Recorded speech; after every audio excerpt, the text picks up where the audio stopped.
Hi everyone. So today we're going to have a little look at learning all about narrative writing. So you might get a clue from some of the pictures what narrative writing actually is. So what is it? You've done lots of this in school. So narrative writing is a type of writing that tells a story. So we've all written lots of stories in school. So this PowerPoint is all about helping you to remember some of the really important things when you're writing a story. And I have a little challenge at the end. So the different types of narrative stories. So you might write an adventure story. You might write a fairy tale. So you've heard of lots of fairy tales, Cinderella, Little Red Riding Hood, and all of that.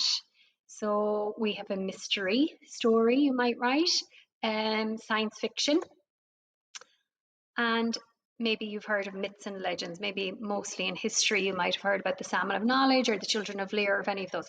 These are only some of the narrative types of narrative stories that you can write. There's many more, but they're probably the main ones that you might have heard of. So we all want to know how to write a good story. So here's what you need to include. Okay, to be an awesome story writer, you need a really good story opener. You need to have characters. You need to have a setting. You need to have a problem in the story. You need to have a solution, and you need to have a good ending. Okay, so I'm going to talk to you about each of those coming up now. So story openers. This will really depend on what type of narrative you are writing. So for example, in a lot of the fairy tales, you might see once upon a time. So that kind of gives us a clue that it is a fairy tale. Other times you might hear of long, long ago, one cold winter's day. It was a glorious summer's day. I stood there staring in disbelief. So that might be a mystery story. One day in the deep dark wood, or I awoke to the sound of a creek. So there's lots of different options there, and you'll come up with your own very good story opener as well, depending on what your story is about and what you want to write. I think we should definitely try to maybe move beyond one day. Okay, so it could be describe the day. Okay, or describe. You could also kind of maybe bring in where it's happening as well, which is our next little part.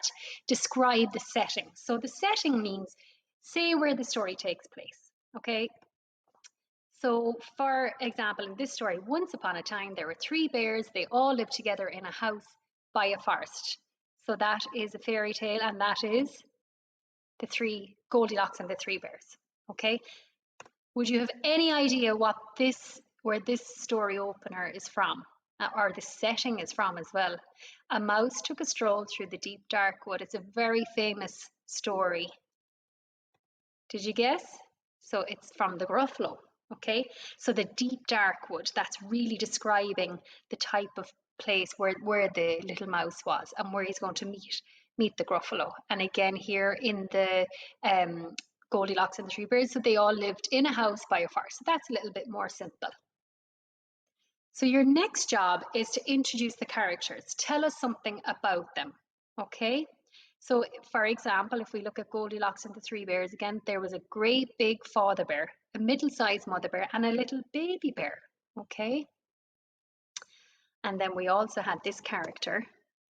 So this is how they introduced this character in this story. While the three bears were out, a little girl called Goldilocks came to their house.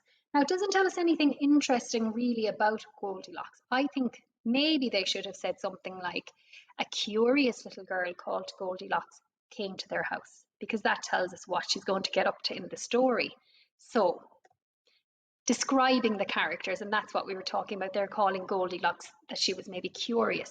So you have to use their names. So for example, great big father bear. Okay, use awesome adjectives. So an adjective is a describing word, so you might describe Goldilocks as maybe being, I said curious, but also she's a bit greedy as well, eating up all the porridge, baby bear's porridge. And maybe describe their feelings. So you might do that as you go throughout the story. So for example, baby bear, you might just say surprised baby bear cried when he saw his broken chair. So he was surprised at what he saw, and he was sad as well at the same time.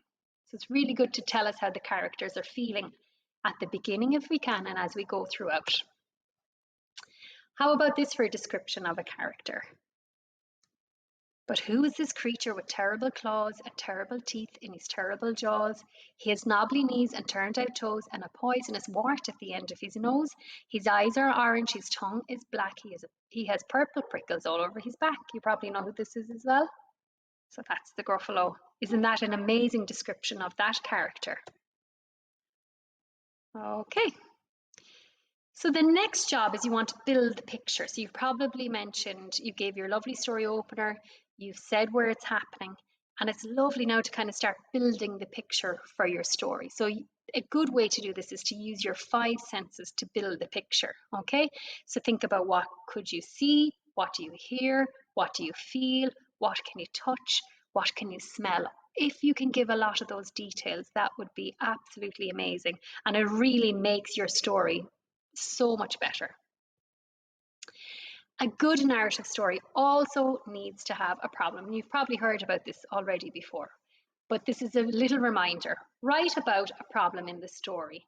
Okay, you have to tell me what has gone wrong in the story and say why. So if we go back to Goldilocks and the Three Bears, what has gone wrong? Goldilocks has entered the house. She has eaten all Baby Bear's porridge. She has broken his chair and now she's asleep in his bed. Okay, so there she is eating the porridge. And also, there could be more than one problem in the story, because sometimes if we talk about a problem and we solve the problem, the story can be really short. But if we want it to be a bit longer, there can definitely be more than one problem in the story. So I mentioned a solution. So a solution is, how did the problem get fixed? The problem always needs to get fixed in the story. So you have to write about how the problem was solved, okay? And you have to write about who helped to solve the problem, okay? So we will move on to the ending.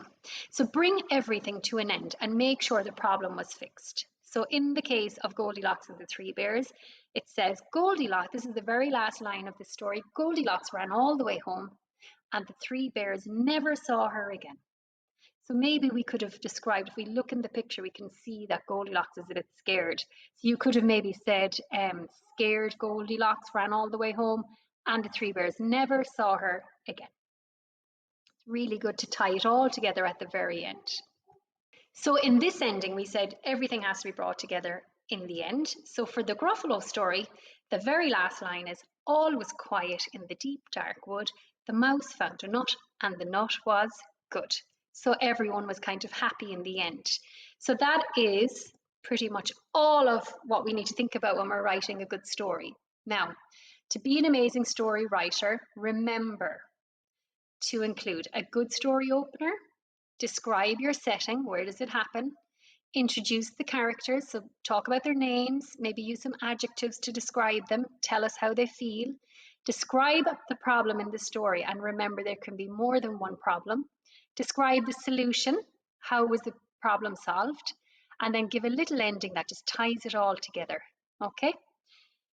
Now, good story writers, they have a big job because they have to do remember all of that. So they also have to be able to kind of write it down, and for it to be that nice handwriting, and that you're writing the story because you want people to read it. So there's other things that we also have to think about when we're writing our stories. So as you can see, you have to make a plan.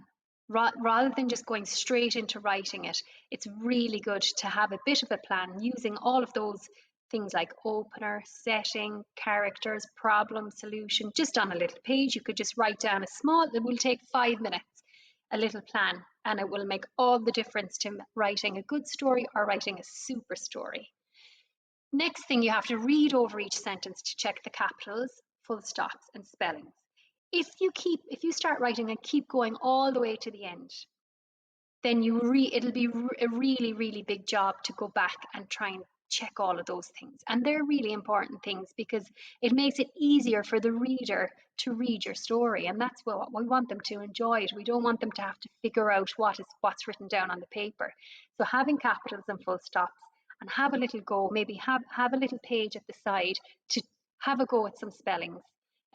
Or you might need a bit of help with some of those, but definitely check over after every line or two. So rereading what you're writing, that's what good writers do. And the last thing I would say is you might have to write it out more than once. So you might have a good go, you might have rubbed out a lot, and if it's something then that you want to present, so we always talk about publishing our work. Sometimes we'll do writing and we just want to um, just write it for ourselves. Other times we're writing for a different purpose. So if you're going to write this story and present it to someone and be proud of it, and so what we call publish our work, you might have to write it out more than once, because you might look at it and say, oh, that's a bit messy, or I've got my capitals, I'm just going to rewrite it now. And maybe I could improve it. Maybe I could use more adjectives. Maybe I could add another problem in. I think it's a bit short. So asking yourselves all of those questions. Okay. Now I have a little challenge, and I've kept the same information on this slide as well, so that you can see what you have to remember to include and about making your plan and all of that. So your challenge is write an adventure story about space. Okay, so try to include all of that. You'll definitely have to think about a plan, but also you will need to think about the following. You'll need to know some of the space words. Okay, so I have a couple of them here for you. So you might have to mention words like planet, mission, spaceship, black hole, UFO, aliens, meteorite, mutant, astronaut. All of those words are related to space. So it's really good. If you were writing another story, do a little word web. Put the word in the middle, like we would put space in the middle, and do little arrows around, and think of all the words you know about that particular topic.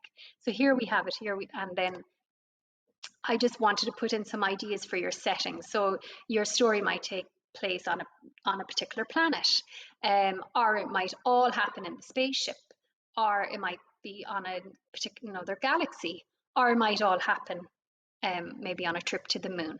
I'm sure you'll come up with loads of other ideas as well. So best of luck in your writing, and I'm really looking forward to seeing them.